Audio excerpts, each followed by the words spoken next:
Welcome to The Women's Wisdom, our journey in emergency medicine podcast, a production of the Women in Emergency Medicine section of the American Academy of Emergency Medicine. Join Doctors Molly Estes and Liz Calhoun as they are joined by prominent women in emergency medicine and other special guests. Hello, everyone, and welcome to this episode of the Women's Wisdom podcast. My name is Molly Estes. I'm clinical faculty at Northwestern University in Chicago, and today I'm joined by my co-host, Liz Calhoun. Hi, I'm Liz. I am an attending physician at Mercy Fitzgerald Hospital in Darby, Pennsylvania. And joining us today is our very special guest, Dr. Kadie Stephens. Hi, guys. Hi, and congratulations, as Dr. Stephens is a newly minted physician about to start her first year of residency. So excited. Thank you guys for having me. We are so excited for you. For those of you who have been to any Women in Emergency Medicine section event over the last, Kadie, 3 years? I think it's been 3 years now. Yep. Then you have met Kadie Stephens, or you have seen the products of her very involved handiwork. So I know I speak pretty much exclusively for myself, but probably for Liz as well, when we say that we see Kadie as like the amazing kid sister, mentee, next generation of leadership of our section. And we're just so incredibly grateful to have her and so many other young individuals involved in our section. And we're hoping and planning on having all of them on our podcast in some way, shape, or form over the upcoming months. So stay tuned for this whole new series of the next minds of emergency medicine. I absolutely agree with Molly, and I'm really looking forward for when Kadie takes over for both of us in every way, shape, and form, because she's going to kick our butts and do much better than we ever did. Factual statement. All right. So, Kadie, now that we've sung your praises and made you blush and do all of those other things that, good leadership is supposed to do, let's start off with the question that you have loved to hate during the entirety of the last 10 months of your interview and match season, which is, how did you decide to do emergency medicine? Why this specialty? Why now in this day and age? Yeah, I think that's the question that I had every single interview, actually. First of all, I went and I was involved in an organization called Timmy Global Health in college. It's a global health organization that does both stuff domestically and abroad. And so I went on a abroad trip to Guatemala, and these trips, you have parents that are volunteer to come with you that are doctors or pharmacists. And so the particular year that I went, there was a anesthesiologist, a general surgeon, and a pharmacist who came with us. We went out into rural communities and saw the patients in those communities and did a primary care setup shop. It wasn't until I was there and working with these parents, and there was also other physicians there too that were a part of the organization that stays there in Guatemala. But these parents that are anesthesiologists and general surgeons, they're like, man, I haven't had to use these skills of interviewing patients and figuring out what's wrong with them and since med school or early in residency. And I was like, oh, that's so interesting. In my college mind, don't all doctors interview all their patients and figure out what's wrong with them? And that's when I realized the difference of the different specialties. Along with being a patient care tech and working, I was able to work on a med surg floor and then in surgery. And I was like, man, I want to be the doctor that can help anybody in any situation, on the side of the road, on a cruise ship, in Guatemala, wherever. And I was like, oh, I like some excitement too. I don't want to just say, oh, I want to take care of just your high blood pressure all the time or what have you. So I found emergency medicine through all these pieces of working, going on trips, and being like, man, emergency medicine really fits all these boxes that I want to be as a future physician. So it sounds like you figured out your specialty before you even really made it to med school. Yeah, it was more like I knew what I liked, I knew what I didn't like. And then I found the emergency medicine interest group at my medical school. And that kind of solidified my answer and got connected with you guys at the American Academy of Emergency Medicine. And I found my people. Yeah, your people. We're all about finding your people, both within our specialty and with all the other specialties as well. So, for those who are listening and doing a little bit of the math on the back of the envelope, you started med school solidly in the middle of the COVID pandemic. We had the vaccine at that point, but we were still dealing with waves of pretty bad disease. And you were applying to medical school and interviewing during the height of the beginning of the COVID pandemic. How did that affect your perspective on medicine? How did you maintain your love for a specialty that was getting somewhat destroyed, honestly, even in the very early stages of your med school career? Because, like I said, you have been set on emergency medicine and like deeply involved in it for a very long time. Yeah. So fortunately, my first 2 years of med school, I started in January of 2021. It wasn't affected too much. Like my clinicals, I had to wait a little bit to start clinicals. Where I went to med school, they just had trouble placing me. But once I was in clinicals, I didn't really have any problems with going to rotations or anything like that. There were no restrictions or anything that happened while in clinicals. So fortunately, those first 2 years of just studying and what have you, I didn't really have a huge impact from the COVID pandemic like other students have. Now, the outlook on things of, hey, now we have all these sick patients with a disease that we don't necessarily know exactly what the long-term outcomes for these patients that have COVID and now they're okay, but now maybe they have heart problems or anything like that. I think that's still something that is interesting to learn. We're going to have all these patients that come in with cardiomyopathies and different things, and it's like that maybe might not have had it before. And I think that has changed medicine a lot and will be interesting to see how those patients are coming in forward. Do you feel like knowing that where you came in the midst of this pandemic and with the face of medicine rapidly changing, did you have any second guesses or regrets about your decision to pursue a career in medicine when everything was just constantly evolving, even just over the course of your short career so far? I don't think so. So I knew I wanted to do medicine from a very early age. What that looked like didn't really have a clear outline. At first, I wanted to be a physician assistant. I did some shadowing. I don't have any family members that are in healthcare or anything like that. All my experience was from working. And when I was able to get a job at the hospital, I loved it. I loved working with everybody, the respiratory therapists, the nurses, the doctors, and it was like the doctors are the ringleader. They keep the team together. So, I felt that was really an impactful role, and that's where I saw myself as, hey, at these roundtable discussions, the physician is the one who brings everybody's pieces together and makes that puzzle whole, and I really liked that. So, I think when the world was falling apart, I felt like more called to, "Hey, where the chaos is, I wanna be there, and I wanna help put it back to organized organization." The ringleader of the chaos circus. I love it. Exactly. As we've alluded to a couple of times already, more than a couple, let's be honest, we're very proud of you and your accomplishments. You got pretty deeply involved in the Women in Emergency Medicine section from a very early stage in your medical training. How did you find AAEM? How did you start to get involved? How did you leapfrog your way through the different levels in order to be where you are now? Yeah, so I was involved with the emergency medicine interest group at my university, and I actually had a mentor that was above me, Dr. Zoe Cole, who I love dearly. We She love Zoe too, for the record. Zoe, if you're listening, we love you. she's amazing. And so she went to scientific assembly the year before she recruited me. She's a year ahead of me in medical school. And she said, listen, being an IMG, which we both are, this is an organization that doesn't care where you come from, what your background is. They are passionate about cultivating the next future emergency medicine physician. And if this is something that you are passionate about, let me plug you in.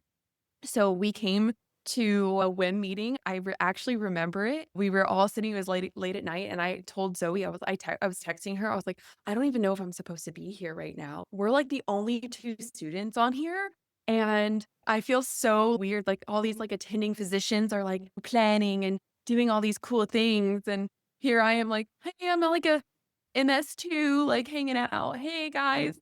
And then started helping Dr. Calhoun with the banquet prizes as how I started and flourished from there with the IMG webinar series and the leadership pipeline, and everything like that. The real moral of this story, what you're telling everyone, is that you just need to show up. That's 100%. 100%. The worst thing that people can do is tell you no. So if you just do something, or ask questions or whatever, the worst thing they can do is tell you no. So show up and hope for the best.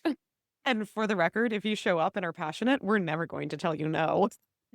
And as tradition in the Women in the AMP section, if you show up and you want to do something, but the position has already been filled or we don't have a need for it, we're going to plug you in somewhere else. Show up and be ready to work. So you got involved in the Women in EM section and you began to get involved very heavily in planning of our annual luncheon at Scientific Assembly. You started to make connections with a lot of different companies and groups that have become our traditional sponsors over the years.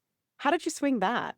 So that was a very awesome experience and connection that I made with Dr. Lori Bowe. So she, for people who don't know, is a emergency medicine physician and also a military veteran who started a scrub company and lives in Miami. And I was living in Miami. And so during this conversation, I emailed her, and I think I saw that her email or something had to do with Miami. And I was like, oh, hey, I am too. And she was like, hey, let's meet up for coffee. And I was blown away. I was like, this emergency medicine physician who owns a scrub company, who's done all these really cool things, wants to have coffee with me. And we did. And she was fantastic and was in women in EM fashion, very willing to help. Any advice she could give me as an attending EM physician. I think her first words when we sat down was, how can I help you? What do you need from me to get you to where you need to be? And I was like, oh my gosh, this has never happened to me before. This is awesome. So very appreciative of that connection that I made with her. She is a very awesome lady. And Lori, if you're listening, we love you too. And we are so grateful for you. And for those of you who haven't heard her podcast with me and Molly yet, please go back from the archives and listen to her and hear a little bit more about why we love her so much. So fast forward to a couple of short months ago.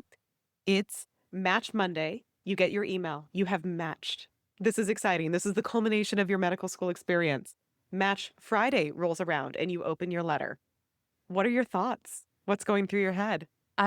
For Monday, I was just relieved. I was like, oh my gosh, it's finally happened. I have a job. Don't know where, don't know where we're going, but I will have a job. At 29 years old, here we are, finally gonna have a job. Love that.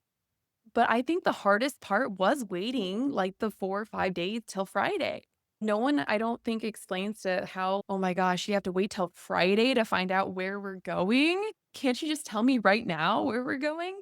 And then Friday happened, and I'm so happy. I got one of my top choices in residency program. So I'm at the University of Illinois in Peoria.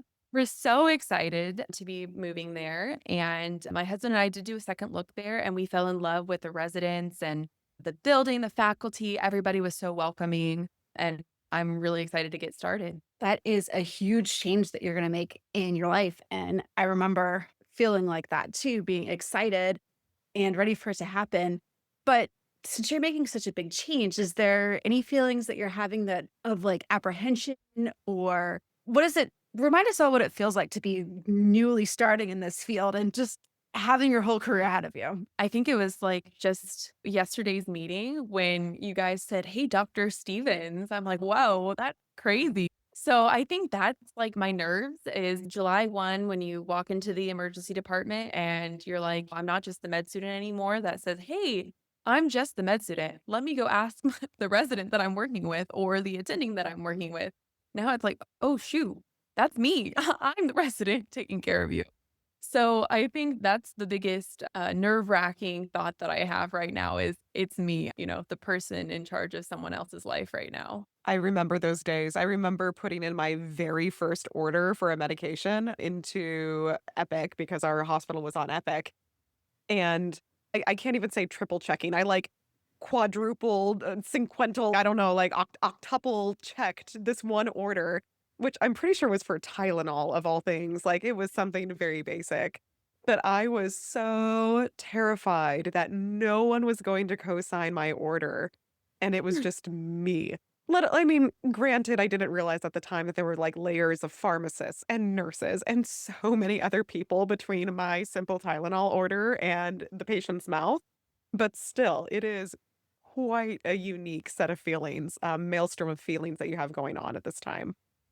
So let's switch gears a little bit from like your experiences and where you are now and tease your brain just a little bit about where you want to go. So you are uniquely poised at this transition point between being a medical student and being a resident. You are still have a few years of training left before you're going to be at your attending hood, but you are pluripotent at this point. You have your ideas of where you want to go. You have your ideas of what you want to see the specialty do and change and become. Tell us a little bit about your dreams, not only for yourself, but for the specialty of emergency medicine. For me, I really like community medicine, rural medicine, and also pre-hospital medicine. So what that looks like, I don't know if that looks like a fellowship following or just going straight into working into the community.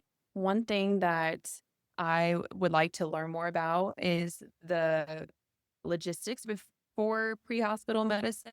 Growing up in rural Indiana, there's a lot of situations that we were presented with. My husband's family lives like in the middle of nowhere. And when someone needs an ambulance, it takes like at least 30 minutes to get there and then 30 minutes to get back. And there's not really great ways to get a hold of people. And that's just one area that I know of. There's these really cool ambulances now that have CT machines for strokes, like super cool, but they're placed not too far away from big level 1 trauma centers because they're so expensive. So where do we put these machines that's cost effective and then also could be utilized by these people in rural communities? So that's something I'm passionate about, would like to learn more about, maybe do EMS fellowship or something like that. So that's where I think emergency medicine is going, though. CTs on ambulances, that's super freaking cool, right? But also the cost. It'll be interesting to see how technology evolves in these next couple of years to make our jobs a lot easier and be able to be beneficial to the people in our communities. It's so great to hear you say that because I think one of the things that we tend to forget about, especially in the early parts of our training, is that we're training in these well developed big cities with level 1 trauma centers and consultants at our fingertips. When the reality is the majority of the country does not have the access like we have in training. And there is a critical need for well trained emergency physicians in rural and critical access areas to help those people who do have a 30 or 45-minute drive just to get to a hospital in an emergency. So it's really inspiring to hear you so passionate about one of the biggest needs that we have in our specialty. Looking forward further into your future, do you see yourself living in such an area long term? Is there something about the rural area that really drives you just because you grew up there? Or does it translate into your personal life too? Do you have outdoor activities? Can you tell us what your personal life looks like going forward? Biggest thing is family, right? Like we have a big family within probably like a 10-mile radius. My husband's family's pretty close. And so that's something that I didn't have growing up that I really enjoy now that I'm married and have all his family as my family. So really love that.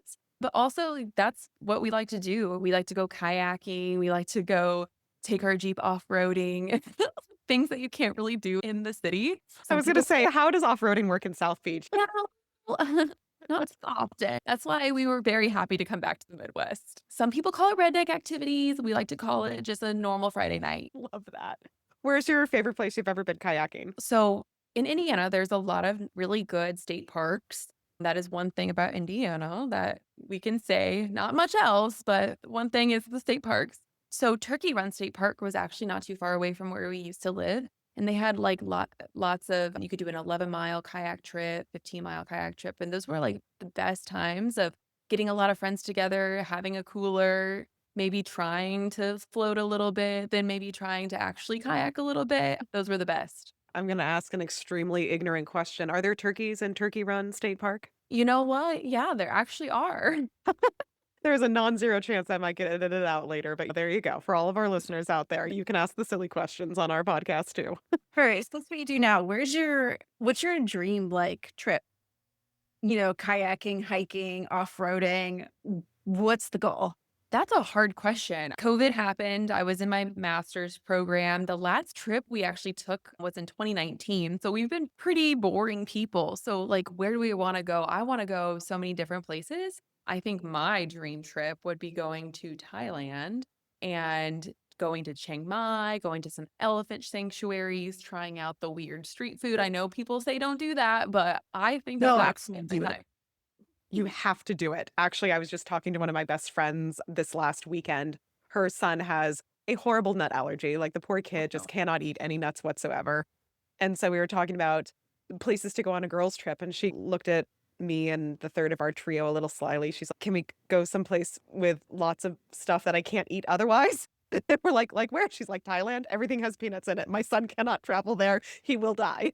Oh, that's so unfortunate for him. Kadie, you are like literally in the midst of huge life transitions, and we have stolen some very valuable time that you have at your fingertips. So let's begin to close the conversation with this question. If you could look back at yourself a year ago, at the beginning of fourth year, maybe one rotation in emergency medicine in, all of ERIS application season and interview season upcoming, what do you wish that somebody would have looked at and told you? Or maybe what did somebody look at you and tell you that just helped you realize, no, this is the path, but it's going to be okay? I think that the one thing that someone told me is don't take no for an answer. Just you'll find out how to get there. And that was through all of med school. You don't get into med school the first time, try again. If you didn't get your number one interview choice, there'll be another one. And you'll find your path. It might not be from A to B. It might be from A to B to C to D, but you'll get there. And don't shut the door if you didn't get that first option. Don't say no or be done at that point. Keep going. And that's something that I think has helped me from the very beginning of med school is you might have failed a test or something like that has happened, but that's not the end. You're going to keep going and you're going to put your big girl panties on and truck through it. Love that. Absolutely love that. And I think that for all of our earlier career listeners tuning in right now, that might be the most important thing anybody's going to tell you that you're going to hear this year. Just keep going. There's a way through it. And you've made it this far. You're now at an awesome secondary jumping off point. We're really looking forward to seeing how you grow and change and develop into an amazing physician over the next few years.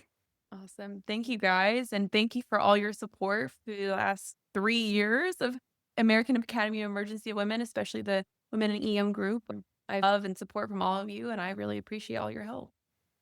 We love and appreciate you too. To all of our listeners out there, especially our medical student and resident listeners, we are always here for you.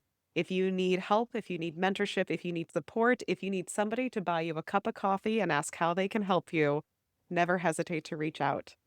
We'll catch you on the next episode of Women's Wisdom. Take care.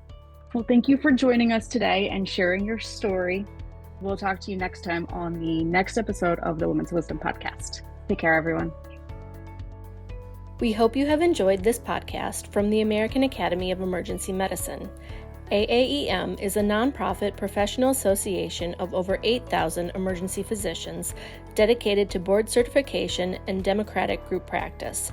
For more information about AAEM, visit our website at www.aaem.org.